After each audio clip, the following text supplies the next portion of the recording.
Pipe পানির লাইনের pipe সম্পূর্ণ বেচছে।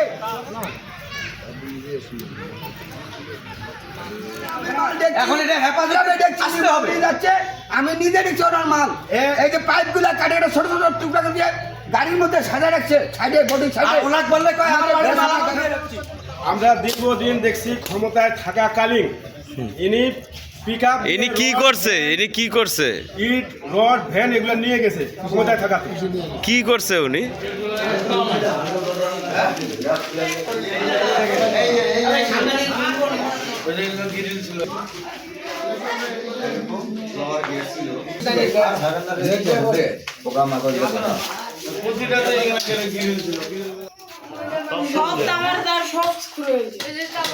কারেন্টের লাইন গুলা নেন।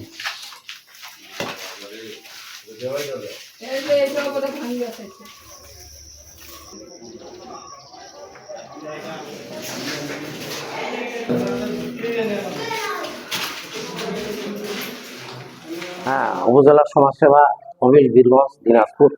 হ্যাঁ, আমি এখানে কারিগরি প্রশিক্ষক এবং এর পরবর্তীতে আমার কাছে জেলখানায় তারা বুঝি নেয় নেই, আমার কাছে এখনো চাবি টাবি আছে, আমি মাঝে সাথে আসি দেখাশোনা করে চলে যাই, এই অবস্থা। আচ্ছা, আজকের ঘটনা সম্পর্কে একটু বলবেন। আপনাকে কেন আটক করলো আর এই যে রড গুলো আপনি কোনো মোটরসাইকেল নেই, এটা হলো সমাজসেবা অফিসের এবং সেটা আছে এখন। না না, কোনো ফ্যান লাইট ছিল জেলখানায় আমার থাকার দেখা। উনি দায়িত্বশীল ছিল, দায়িত্ব ছিল সবগুলা। 2002 সাল আপনি নিচ্ছেন কেন? আমি তো দেখতেছি